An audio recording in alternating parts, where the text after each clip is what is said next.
எல்லோருக்கும் வணக்கம் நண்பர்களே. ரொம்ப சீக்ரெட்டான விஷயமெல்லாம் இன்றைக்கி நம்ம பேச போகிறோம். அதுக்கு முன்னாடி போங்கயா போய் அவங்ககிட்ட ஒரு டம்ளர் தண்ணி வாங்கி மடக்குன்னு குடிங்கயா அப்படின்ற மாதிரி ரொம்ப கோபமாக இருக்கிறவங்கலாம் பேசுவாங்க. நான் எதை பற்றி பேசுகிறேன்னா, இந்த ஜிஎம் ப்ரூவரிஸ் அப்படின்ற பங்கு ரிசல்ட் சீசன் ஆரம்பித்ததுலேருந்து இவன் தான் ஃபஸ்ட்டு ஆளாக ரிசல்ட் கொடுக்க வந்தான். மாபெரும் கம்பெனி டிசிஎஸ் அவனே ரிசல்ட் கொடுத்தது ஒன்றும் பெரிய விஷயம் கிடையாது. ஆனால் இந்த ஜிஎம் ப்ரூவரிஸ் ரிசல்ட் சீசனில் கடந்த 5 நாட்களில் 54% சம்பாரிச்சிட்டான். இனிமேல் மற்ற பங்குகளை பார்க்க கூட வேண்டியதில்லாட்டிருக்கு. இப்போவே இவன் தான் Q2 ரிசல்ட்டினுடைய சாம்பியன். இந்த ரிசல்ட் சீசனில் வின்னர் யாருன்னா இவன் தான் அப்படின்ற மாதிரி சொல்லிடலாம் போல. ஏன்னா 5 நாட்களில் உங்களுக்கு பார்த்தீங்கன்னா 54% ஏறி இருக்கான். இதையெல்லாம் பார்க்கும்போது நம்ம போர்ட்ஃபோலியோவில் மிக மோசமாக கேவலமான ஒரு கும்பா குட்டியாக ரொம்ப மோசமான சிகப்பியாக பல்வேறு பங்குகள் நஷ்டத்தில் இருக்குது. அவங்களையெல்லாம் பார்த்து நாம் என்ன சொல்கிறோன்னா, அடே ஷேர் ப்ரைஸுகளே போய் பாருங்கள், அந்த ஜிஎம் ப்ரூவரிஸ்னுடைய ஷேர் ப்ரைஸை பார்த்து அவங்ககிட்ட இருந்து ஏதாவது கற்றுக்கிட்டு வாங்க அப்படின்ற மாதிரி நம்மளுக்கு தோணுது. இத்தனைக்கு அந்த ஜிஎம் ப்ரூவரிஸ் பெரிய அளவுலாம் ரிசல்ட் சீசனில் வந்து பெருசுன்னெலாம் சொல்ல முடியாது. அவங்களுடைய சேல்ஸ் ஓரளவுக்கு மார்ஜினலாக இம்ப்ரூவ் ஆகிருக்கு. ரிசல்ட்டுமே ஓரளவுக்கு இம்ப்ரூவ் பண்ணியிருக்கான். அவனுடைய ஏர்னிங்ஸ் பர் ஷேர், முக்கியமாக ஒரு ஷேருக்கு அவன் சம்பாரிச்சு தர்றது ஆல்மோஸ்ட் 30% மேலாம் எகிரி இருக்கு. எப்படியோ கண்ணுக்கு நிறைவாக பார்த்த உடனே சந்தோஷத்தை தரும்படி 5 நாட்கள் தான் 54% எகிரிட்டான். வேற என்ன முக்கியமான செய்திகள்னா, மார்க்கெட்லேயே செய்திகள் இருக்குது. நிஃப்டியே இன்னைக்கு 178 பாயிண்ட் ப்ளஸில் வந்து 25,323 க்ளோஸ் ஆகிருக்கிறது ரொம்ப மகிழ்ச்சிகரமான சம்பவமாக இருக்குது. அந்த டாடா கேபிட்டல்லாம் கையெடுத்து கும்பிடுறோம் உன்ன அப்படின்னு அந்த ஐபிஓ அலாட் ஆனவங்கலாம் மனசில் நினச்சிட்டு இருப்பாங்க. ஏன்னா நேற்று கீழே இறங்கி பீதியை கிளப்பிக்கிட்டு இருந்தான். லிஸ்ட் ஆனதில் வெறும் 3 ரூபா கெயின் காமிச்சிக்கிட்டு அப்புறம் கீழே போயிட்டு இன்றைக்கி வந்து மறுபடியும் க்ளோசிங் பேசிஸில் பார்க்கும்போது 10 ரூபாய் ஒரு பங்குக்கு ஏறி இருக்கு.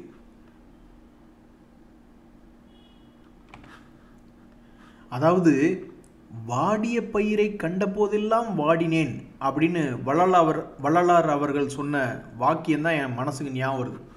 ஒரு நண்பர் சொல்கிறது வந்து ரொம்பவுமே மனசுக்கு டச்சிங்காக போயிடுச்சு.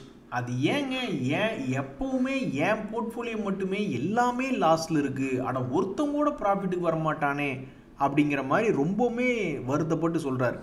இவர் சொல்கிறதுக்கு இந்த கமெண்ட்டை படித்தோன்னே எனக்கு மனசுக்குள்ளே ரொம்பவுமே கஷ்டமாயிடுச்சு. அதனால் எனக்கு தெரிஞ்ச சில விஷயங்களை வந்து சொல்லணும் அப்படின்ற மாதிரி ஆசைப்பட்றேன். இப்படி யோசிச்சு பாருங்களேன், நான் 20,000 ரூபா தாங்க சம்பளம் எனக்கு கிடைக்குதுங்கன்னு ஒருத்தர் சொல்கிறாரு. ஆனால் அப்போ வந்து ஒருத்தர் வந்து 70,000 எனக்கு சம்பளம் கிடைக்குது, 90,000 சம்பளம் கிடைக்குங்கும் போது பரவாயில்லையே அப்படின்னு மனசுக்குள்ளே ஒரு மகிழ்ச்சி வருது. ஒரு குழந்தை வந்து சொல்லுது, அப்பா நான் ஒரு 20 மார்க் 40 மார்க் தான்ப்பா எடுத்தேன் அப்படின்ட்டு. ஆனால் அதே குழந்தை கொஞ்சம் முயற்சி பண்ணி ஒரு 70 மார்க் எடுத்தங்கப்பா 90 மார்க் எடுத்தங்கப்பா அப்படின்னு சொன்னால் எவ்வளோ ஒரு மகிழ்ச்சியாக இருக்குது பாருங்கள். ஸோ இப்படி யோசிச்சு பாருங்களேன், ஷேர் மார்க்கெட்டில் நம்ம நினைக்கிறது மார்க்கெட்டில் நடந்துருச்சுன்னா மகிழ்ச்சி. அதாவது டாடா கேபிட்டல் ஐபிஓ ஏறுன்னு நினச்சி ஐபிஓக்கு அப்ளை பண்ணியிருப்பாங்க, அலாட்மெண்ட்டும் ஆகிருக்கும். ஆனால் அவங்க நினச்ச மாதிரி அது மேலே ஒரு 10% 20% போகலின்னா மனசுக்கு வருத்தம் தானுங்க. ஸோ நம்ம இதுவே வந்து 1 நினச்சிருக்காங்க 1 ஃபெயிலியர், இதுவே 2 நினைக்கிறாங்க, அட அந்த எல்ஜி ஐபிஓவும் ஓரளவுக்கு நல்லா போகுமான்னு நினச்சி அதுவும் அப்ளை பண்ணுறாங்க, அதுவும் கிடைச்சிருது. அப்போ 2 நினைக்கிறாங்க, அதில் 1 சக்ஸஸ் ஆகிடுது, 1 தான் ஃபெயிலியர் ஆகுது. அப்படின்னா இதில் ஒரு 50% லாபம் கிடச்சி அதில் ஒன்றுமே லாபம் கிடைக்கலினால் நெட்டுக்கு ஒரு 25% லாபம் அப்படின்ற மாதிரி ஆயிடுது இல்லை போட்ட பணத்தில். ஸோ நல்லா கவனிச்சு பாருங்கள், இதுதான் முக்கியமான சீக்ரெட். ஸோ அப்போ நீங்கள் நினைக்கிறதுல 70 to 90% நீங்கள் யார் நினச்சாலும் நடக்கும். அதுக்கு ஒரு இன்ஸ்ட்ருமெண்ட் இருக்குது, யோசிச்சு பாருங்கள் எதுன்னு. நீங்கள் என்ன நினைக்கிறீங்களோ அது மோஸ்ட்லி நடக்கிறதுக்கு வாய்ப்பு அப்படின்ற ப்ராபபிலிட்டி என்பது அதிகம். எதில் அப்படின்னா இந்த நிஃப்டி 50 இண்டெக்ஸில் அதிகம். இப்படி தொடர்ந்து இறங்குற மாதிரி தெரியும். ஒரு 3 மாதத்துக்கு முன்னாடி எப்பாவது ஒரு தடவை கீழே விழுந்திருப்பான். அந்த இடத்துக்கு வரும்பொழுது ஒருவேளை இங்கிருந்து ஏறுவானோ அப்படின்னு சில பேர் நினைப்பாங்க. அதில் வந்து இந்த நிஃப்டி 50 இண்டெக்ஸ்னுடைய ப்ராபபிலிட்டி அவங்க நினைக்கிறதுக்கு ஆல்மோஸ்ட் 70 to 90% இருக்குது. ஒரு 200 பாயிண்ட்டோ 400 பாயிண்ட்டோ ஏதாவது ஏறக்கு ஒரு வாய்ப்பு இருக்குது அப்படின்ற மாதிரி. ஒருவேளை இந்த இடத்துல அவன் நிற்கல, பிரேக் டவுன் ஆகிறான்னு வச்சுங்க, இதுக்கு முன்னாடி ஒரு 6 மாதத்துக்கு முன்னாடியோ 1 வருஷத்துக்கு முன்னாடியோ ஏதாவது ஒரு லெவல்லேருந்து ஏறி இருப்பான். அப்போ அந்த இடத்துக்கு வந்துட்டு மறுபடியும் ஒரு சப்போர்ட் எடுக்கக்கூடிய வாய்ப்பு என்பது அதிகமாக இருக்கும். அதே மாதிரி 6 மாதத்துக்கு முன்னாடி ஒரு ஹைட்டு வந்த இடத்துல மறுபடியும் அந்த இடத்துக்கு வரும்போது இந்த இடத்துல இறங்கிடுவானோ அப்படின்ற மாதிரி சில பேர் நினைக்கிறாங்கன்னு வச்சிங்களேன். அதே மாதிரி இறங்கறக்கும் சில நேரங்களில் வாய்ப்பு இருக்குது. ஸோ சைட்வேஸ் மார்க்கெட்டுக்குள்ளே இருக்கும்பொழுது இந்த மாதிரிலாம் அதிகமான ஒரு வாய்ப்பு. பிரேக் டவுனே ஆனாலும் அதுக்கு அடுத்தடுத்த அட்டம்ப்டில் ஒரு வாய்ப்பு, பிரேக் அவுட்டே ஆனாலும் மேல் நோக்கி போனாலும் அடுத்தடுத்த அட்டம்ப்டில் ஒரு ரெசிஸ்டன்ஸுக்கு உண்டான வாய்ப்பு அப்படின்னு இந்த நிஃப்டி 50 இண்டெக்ஸில் தான் ஒருத்தர் நினைக்கிறது அப்படின்றது அதிகமாக நடக்கிறதுக்கு வாய்ப்பு இருக்குது. ஸோ என்னை பொறுத்த வரைக்கும் இவர் சொல்கிறார் இல்லையா சோகமாய், என்னங்க என் போர்ட்ஃபோலியோ எல்லாமே லாஸில் இருக்குங்க அப்படின்னா, என்னுடைய கருத்து என்ன அப்படின்னா, அதாவது பல ட்ரேடர்கள் தங்களுடைய எக்ஸ்பீரியன்ஸ் சொல்லும்போது என்ன சொல்கிறாங்கன்னா, இந்த மாதிரி நிஃப்டி 50 இண்டெக்ஸில் எஸ்ஐபி மூலியமாக லாங் டேர்மில் முதலீடு என்பது சில நேரங்களில் மார்க்கெட் ரெக்கவரி ஆகும்போது லாபத்தை கொண்டு வரும் அப்படின்ற மாதிரி சொல்கிறாங்க. ஸோ அப்போ அந்த போர்ட்ஃபோலியோவில் ஒரு ஓரத்தில் இந்த நிஃப்டி 50 இண்டெக்ஸ் இருந்ததுனாவே இவன் மேல் நோக்கி வரும். இன்னொரு முக்கியமான விஷயம் ஒன்று சொல்கிறேன் பாருங்கள். நான் எல்லாமே ட்ரேட் பண்ணி பார்த்துருக்கேன். ஸ்விங் ட்ரேடிங் பண்ணியிருக்கேன், ஃபியூச்சர்ஸ் அண்ட் ஆப்ஷன்ஸில் பண்ணியிருக்கேன். அது மாதிரி பல விஷயங்களை ஷார்ட் டேர்மில் இன்வெஸ்ட்மெண்ட் கூட பண்ணி வச்சு அப்புறம் அதுக்கப்புறம் பார்த்துருக்கேன். இந்த மாதிரி பல இடங்களில் சக்ஸஸ் லாஸ் அப்படின்றது எல்லாமே நான் பார்த்துருக்கேன். ஒரு கட்டத்தில் அவங்களுடைய மனசு என்ன சொல்லுது, ரிஸ்க் ப்ரொஃபைல் என்ன சொல்லுது அப்படின்ற மாதிரி பார்த்துட்டு ஒரு டிவிடெண்ட் கொடுக்கக்கூடிய பங்குகளை வாங்கி குவிச்சிட்டு அவன்கிட்ட டிவிடெண்ட் வந்தால் கூட எனக்கு போதுமே அப்படின்ற மாதிரிலாம் நான் என்னுடைய போர்ட்ஃபோலியோவில் பில்ட் பண்ணியிருக்கேன். அப்போ என்ன ஆகுது, என்னைக்கையாவது ஒரு நாள் டிவிடெண்ட் வரும்பொழுது மனசுக்கு மகிழ்ச்சியாக இருக்கும். அப்போ நான் சொல்கிறதுக்கு வழி இல்லை, என் போர்ட்ஃபோலியோவில் எல்லாமே லாஸுங்க அப்படின்னு சொல்கிறதுக்கு வழி இல்லை. இன்னொரு விஷயம் கூட சொல்கிறேன் பாருங்கள். நான் இப்போ இந்த டிவிடெண்ட் ரிலேட்டடான ஒரு கோல், ஒரு அப்ஜெக்டிவ் என்பதை ஃபினிஷ் பண்ணிவிட்டு ஏதாவது ஒரு ட்ரேடிங் சைடு போகிற மாதிரி இருந்தால் நான் பெரும்பாலும் இந்த நிஃப்டி 50 இண்டெக்ஸ் அது மாதிரி தான் நான் சூஸ் பண்ணுவேன். ஏன் அப்படின்னா, நம்ம என்ன நினைக்கிறோமோ அது நடக்கிறதுக்கு ஆல்மோஸ்ட் 70 to 90% பாசிபிலிட்டி வேறு எந்த விதமான இன்ஸ்ட்ருமெண்ட்லையும் பெருசாக இல்லை. நிஃப்டியில் தான் பெரும்பாலும் நடக்கும். எப்போ அப்படின்னா, அதெல்லாம் ஒரு இன்வெஸ்ட்மெண்ட் பர்ஸ்பெக்டிவில் அப்ரோச் பண்ணும்பொழுது. அது சில பேர்லாம் ஆப்ஷன்ஸ்லாம் போய் நிஃப்டி இண்டெக்ஸை பற்றி யோசிச்சு பார்ப்பாங்க. ஆனால் அதுக்குள்ளே ப்ரீமியம்னு ஒரு கான்செப்ட் இருக்குது, அந்த ப்ரீமியத்தையே டிகே பண்ணுறதுக்குன்னு ஒரு கான்செப்ட் இருக்குது, அப்புறம் அந்த ப்ரீமியம் எவ்வளவு வேகமாக எத்தனை நிமிஷத்துக்குள்ளே ஏறணும் அப்படின்ற கான்செப்ட் இருக்குது, அந்த ப்ரீமியம் எவ்வளவு நேரத்தில் எவ்வளோ வேகமாக அண்டர்லைன் மூவ் ஆகும்போது அதுக்கு தகுந்த மாதிரி ஏறணுன்ற கான்செப்ட் இருக்குது. அதெல்லாம் ஒரு இன்வெஸ்ட்மெண்ட் கான்செப்டே கிடையாது. ஸோ என்னை பொறுத்த வரைக்கும் எல்லாமே லாஸ் இருக்குது அப்படின்னு ஒருத்தர் புலம்பிக்கிட்டு இருக்காருன்னு வச்சுங்களேன். அப்போ அவங்களுடைய போர்ட்ஃபோலியோவில் இந்த மாதிரி காப்பாற்றி விடக்கூடிய இன்ஸ்ட்ருமெண்ட்டுகளுடைய பங்களிப்பு இல்லை அப்படின்ற மாதிரி தான் நான் உணர்கிறேன். இந்த நண்பருக்கு உங்களுடைய ஸ்ட்ராட்டஜி ஏதாவது ஒன்று ஒர்க் அவுட் ஆகிருக்கு, ஏதாவது தெரியப்படுத்தணும் அப்படின்னா அந்த கமெண்ட்டுகளில் தெரியப்படுத்துங்க. நீங்கள் எப்படி லாபம் பண்ணுறீங்க அப்படின்ற சொன்னால், பாவம் வாடிய பயிரை கண்ட போதெல்லாம் வாடினேன்னு எவ்வளோ ஒரு ஃபீல் பண்ணுறாங்க பார்த்தீங்களா வள்ளலார் பெருமான். அது மாதிரி உங்களுக்கு இது மாதிரி கமெண்ட்டுகள் படிக்கும்போது நம்மளால் என்ன ஒரு உதவி செய்ய முடியும் அப்படின்ற மாதிரி பார்த்து ஒரு கமெண்ட்டுகளை புது நியூ கமெண்ட்டுகளை போட்டு விடுங்க நண்பர்களே. அடி தூள் கிளப்பு அப்படின்ற மாதிரி நிஃப்டி 50 இண்டெக்ஸில் 4% ஏறின டாப் கெய்னர் ஸ்டாக்ஸ் எல்லாம் இன்றைக்கி இருக்கும் பொழுது மனசுக்கு ரொம்பவுமே மகிழ்ச்சி ஆயிடுச்சு. இந்த பஜாஜ் ஃபைனான்ஸ்லாம் 4% ஏறி இருக்கா, நெஸ்லே இந்தியா அப்படின்ற பங்கு 4% ஏறி இருக்கு. இதில் மிகவும் முக்கியமாக இந்த ட்ரெண்ட் அப்படின்ற பங்கு சமீப காலமாக கொஞ்சம் வீழ்ச்சியாகவே இருந்தது. அதுக்கப்புறம் இன்னைக்கு 3% ஏறி இருக்கான். நிஃப்டி 50 இண்டெக்ஸில் ஒன் ஆஃப் த டாப் கெய்னராக வந்திருக்கான் ட்ரெண்ட். ஸோ இந்த ட்ரெண்ட் ஷேர் வச்சிருக்கிறவங்கலாம் பாவம் மனசு நொந்து போயிருப்பாங்க. என்றைக்குமே ஒரு பங்கு கீழே வீழ்ச்சி அடையும் போது இங்கிருந்து ஏறுமா, அங்கிருந்து ஏறுமா, இப்படி ஏறுமா, அப்படி ஏறுமான்னு யோசிச்சு பார்த்துக்கிட்டே வருவாங்க. அந்த வகையில் சமீபத்தில் தொடர்ந்து சரிவடைந்து கொண்டே வந்து கொண்டிருந்த இந்த ட்ரெண்ட் தற்போது என்ன பண்ணியிருக்குன்னா 52 வீக் லோ, அதாவது ஏப்ரல் மாதத்தில் என்ன லோ வந்ததோ அதே லோ இப்போ வந்திருக்கு. ஸோ இந்த 2025 இந்த பங்கு செய்த வேலை என்ன அப்படின்னு பார்த்தீங்கன்னா, ஒரே ஒரு ரவுண்டு மட்டும் போயிட்டு வந்திருக்கான். இது ரொம்பவுமே வாலட்டிலிட்டியான பங்கு தான். ஜிக்ஸாக்காக முதல்லாம் பயங்கரமாக வாலட்டிலிட்டியாக இருந்த பங்கு தான். ஆனால் இந்த வருஷத்தில் ஏனோ தெரியவில்லை, ரொம்ப ஸ்லோவாக ஏறி ரொம்ப ஸ்லோவாக இறங்கியிருக்கான். ரொம்ப மனசுக்கு கஷ்டமான ஒரு மூவ்மெண்ட்டாக இருக்குது அந்த ஷேர்னுடைய வச்சிருக்கிறவங்களுக்கு.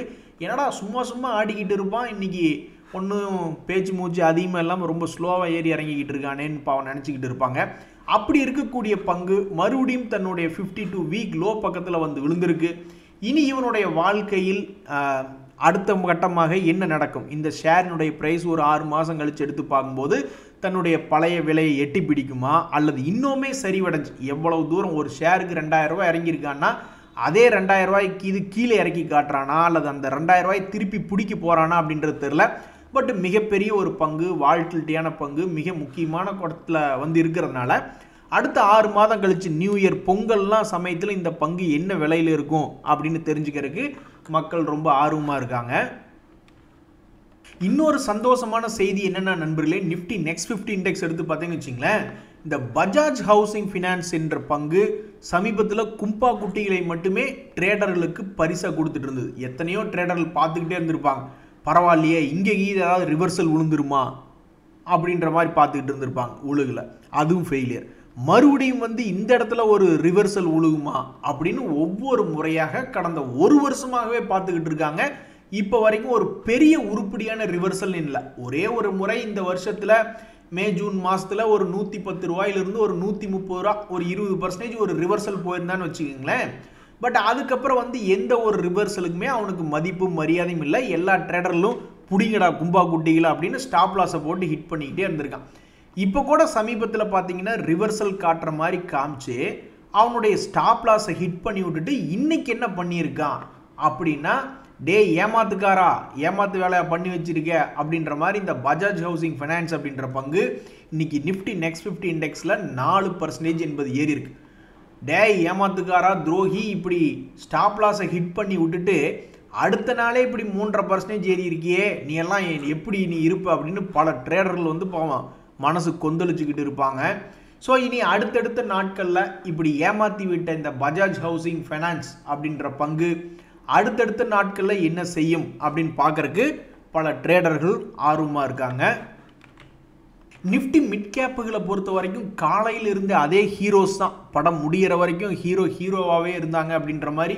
மகாராஷ்டிரா பேங்க்கு பர்சிஸ்டன்ட்லாம் 7.5% ஏறினவன் ஸ்டெடியாக நங்கூரத்தை பாய்ச்சி அங்கேயே கோந்துக்கிட்டான். ஆனால் நிஃப்டி ஸ்மால் கேப்பை பொறுத்த வரைக்கும் திடீர்னு என் மதர்சன் சுமி அவன் ஒரு 5% திகிரி.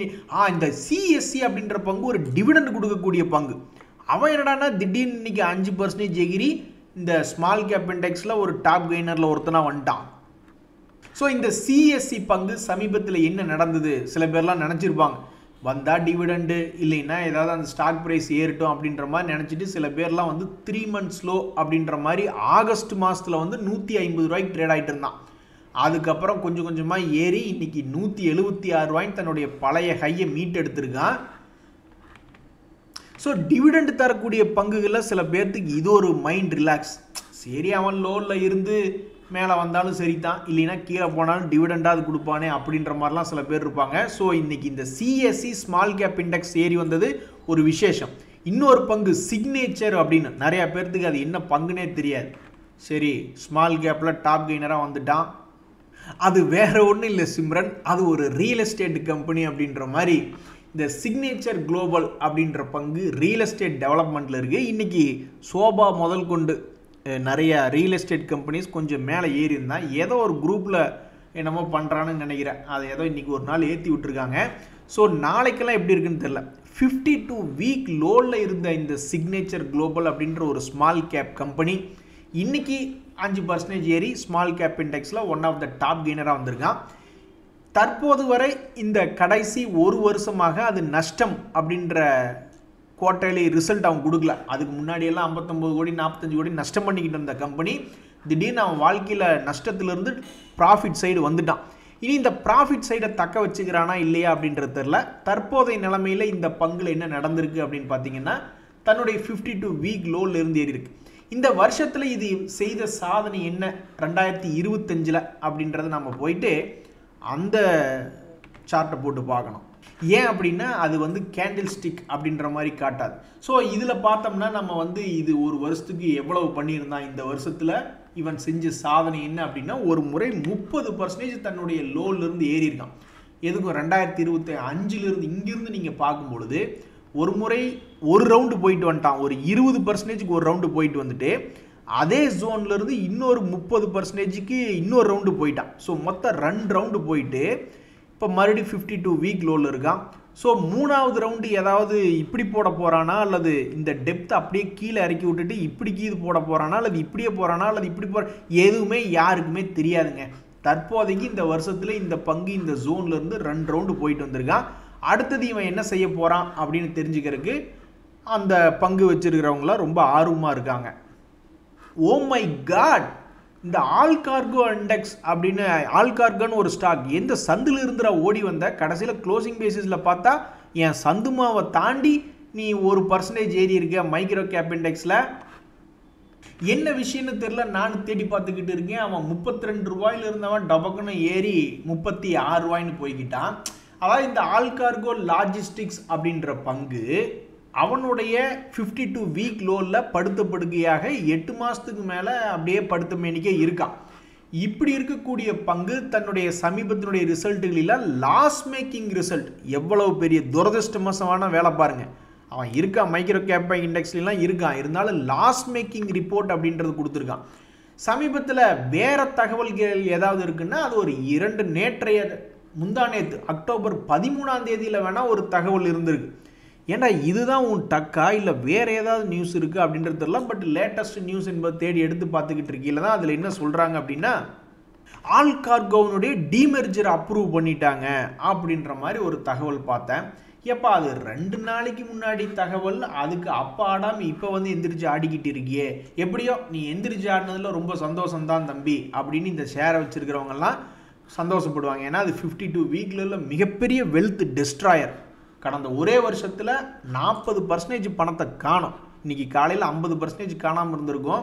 பட் இன்றைக்கி 40% என்பது கடந்த ஒரு வருஷத்தில் காணாமல் போய் வெல்த் டெஸ்ட்ராயராக இருந்தவன் இன்றைக்கி மைக்ரோ கேப் இண்டெக்ஸில். இதுதாங்க மைக்ரோ கேப் இண்டெக்ஸில் இருக்கக்கூடிய மிகப்பெரிய ஒரு மார்க்கெட் ரிஸ்க். அவனுக்கு பாட்டுக்கு சௌரியத்துக்கு போய் 40, 50, 80% இறங்கி கீழே போய் படுத்துருவானு. ஏன்னே நம்மளுக்கு ஒன்றும் தெரியாது. கடைசியில் பார்த்தா லாஸ் மேக்கிங் ரிப்போர்ட் அப்படின்றது கொடுப்பான். ஒரு நல்ல வேல்யூ இன்வெஸ்டர் இந்த மாதிரி லாஸ் மேக்கிங் ரிப்போர்ட்டை பார்த்தாவே பயந்துக்கிடுவார். ஆடா பாவி மகனே, ஒரு வேல்யூவான கம்பெனி நினச்சா இப்படி லாஸ் பண்ணி வச்சிருக்கியடா அப்படின்ற மாதிரி.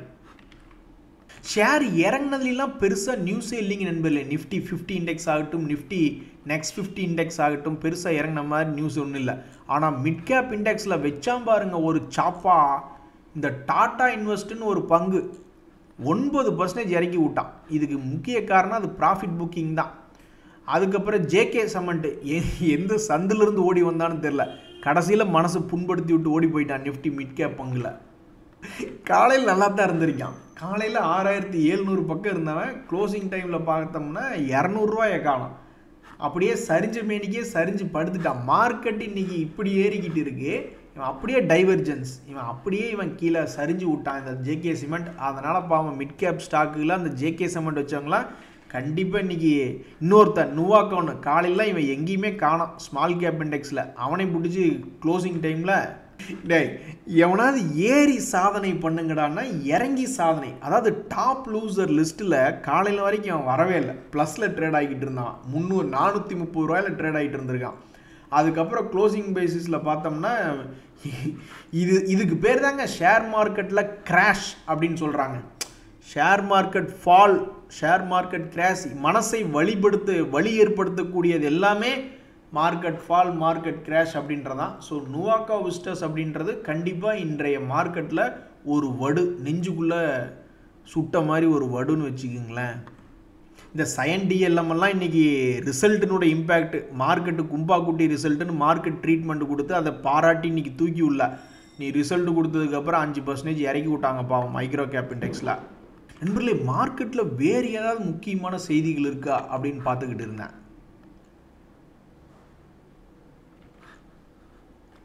அதில் பாருங்கள், இந்த டிசிஎஸ் அப்படின்ற பங்கு ரொம்ப பைல்வான் என்ற பங்கு, ரிலையன்ஸுமே ரொம்பவுமே பெரிய பைல்வான் தான்.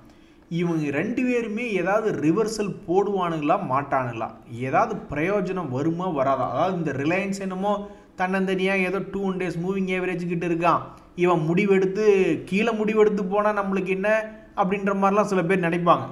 இவன் கீழே போனான்னா நம்ம மார்க்கெட்டிங் பிடிச்சி இழுத்து விட்றதுக்கு அதிகமான ப்ராபபிலிட்டி இருக்காதான் பல ட்ரேடர்கள் யோசிக்கிறாங்க. இவன் மேலே போனால் எல்லாத்துக்கும் நல்லது. இவன் பாட்டுக்கு ரிவர்ஸ்லே போடாமல் இப்படியே கீழே போய்கிட்டு இருந்தால் அப்புறம் என்னையா மார்க்கெட்டுக்கு மரியாதை அப்படின்ற மாதிரி தான் யோசிச்சுட்டு இருக்காங்க. ஸோ இன்றைய மார்க்கெட்டில் ரிலையன்ஸ் அப்படின்ற பங்குனுடைய டிரான்சாக்ஷன் வேல்யூ என்பது பார்க்கும்போது ஒன் ஆஃப் த ஹையஸ்ட்டாக இருக்குது. ஸோ அடுத்தடுத்த நாட்களில் இவன் என்ன பண்ண போகிறான் அப்படின்னு பார்க்குறதுக்கு ரொம்ப ஆர்வமாக இருக்காங்க. இவன் பண்ண மாட்டானுங்க. இவன் நினச்சி இப்போ எப்படி பர்சிஸ்டன்ட்லாம் பெரிய கம்பெனி தான், அவன்லாம் 5% 7% எகுறுனா. இந்த வேற ஏதாவது பெரிய கம்பெனிகள்னு பார்த்தீங்கன்னா இந்த டிமார்ட்னு ஒரு பெரிய கம்பெனி, அவன் ரிசல்ட்டுக்கு அப்புறம் 2-3% பெருசாக கீழே கூட விழுந்தான். அது மாதிரி பெரிய கம்பெனிகளில் ரிசல்ட்டுக்கு அப்புறம் பெரிய மூவ்மெண்ட் என்பது காட்டி கொண்டு இருக்கக்கூடிய இந்த வேலையில் இந்த ரிலையன்ஸ் வந்து ஏதாவது பெருசாக நீ சமீபத்தில் எதுவும் பெருசாக மார்க்கெட்டுக்கு ஹெல்ப் பண்ணல. ஒரே ஒரு முறை இந்த மார்க்கெட் இந்த வருஷத்தினுடைய ஸ்டார்டிங் சமயத்தில் 52 வீக் லோ 1100 1500 கிட்டத்தட்ட 30-40% ஏறின அந்த சமயத்தில் மார்க்கெட் ஒரு 2000 பாயிண்ட்டுக்கு மேலே ஏறிச்சு. ரொம்ப சந்தோஷம். அதுக்கடுத்த 6 மாதத்தில் நீ ஏதாவது பண்ணியா? பண்ணல. அப்போ இப்போ வரக்கூடிய ரிசல்ட் சீசனில் உன்னுடைய விலை ஏதாவது ஒரு 5% இறங்குவதோ ஏறுவதோ ஏதாவது ஒன்று பெரிய வேலையை காமிச்சிட்டின்னா உனக்கு கோடி கும்பிடு அப்படின்னு ரிலையன்ஸ் ஷேரை பார்த்துக்கிட்டு இருக்காங்க. இன்றைய நாளில் அது ஒரு அதிகமான டிரான்சாக்ஷன் வேல்யூ என்பது பண்ணியிருக்கு. மார்க்கெட்டுக்கு உதவி செய்கிற மாதிரி ஏதாவது ஒன்று செய்ய அப்படின்ற மாதிரி தான் எல்லோரும் எதிர்பார்க்குறாங்க. டிசிஎஸ் மிகப்பெரிய ஒரு ஜாம்பவான். ரிசல்ட்டுக்கு அப்புறமே அது ஒன்றும் பண்ணல, இருந்த ரிவர்சலையும் கும்பா பாடி விட்டான். இப்போ தான் சமீபத்தில் ஒரு ரிவர்சல் நடந்துச்சு. அந்த ரிவர்சலையும் பிக்கப் பண்ணி ரிசல்ட்டுக்கு அப்புறம் போய் புதிய உச்சம் அவன் தொட்டிருக்கலாம். கடைசிக்கு 2 days மூவிங் ஆவரேஜியாக தொட்டிருக்கலாம். ஆனால் அவனுக்கு மனசு இல்லை. ரிசல்ட்டுக்கு அப்புறம் மார்க்கெட் அவனை கீழே இறக்கி விட்டுருச்சு. ஆனாலும் அந்த பங்கில் இன்றைக்கி மிக முக்கியமானது விஷயம் என்னென்னா ஒரு ஹையஸ்ட் வேல்யூடு டிரான்சாக்ஷன் என்பது நிஃப்டி 50 இண்டெக்ஸில் நடந்திருக்கு. டாப் 3rd பொசிஷனில் இருக்கான்.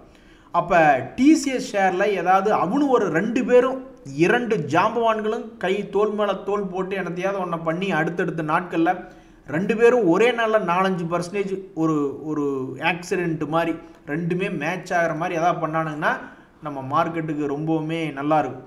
இல்லைன்னா போய் இந்த ஜிஎம் பிரிவரி ஷேர் ப்ரைஸ்கிட்ட போய் பாடம் படிங்கடா. எல்லாரும் அவன்கிட்ட வந்து ஒரு டம்ளர் தண்ணி வாங்கி மடக்குன்னு குடிங்கடா, அவன் எப்படி எகிரி இருக்கான்னு பாருங்கடா அப்படின்ற மாதிரி தான் நம்மளுக்கு தோணும். ஸோ 2 ஜாம்பவான்களுடைய அவங்க கையில் தான் அடுத்தடுத்த நாட்களில் மார்க்கெட் இருக்குது அப்படின்றது மிகையாகாது. நன்றி, வணக்கம்.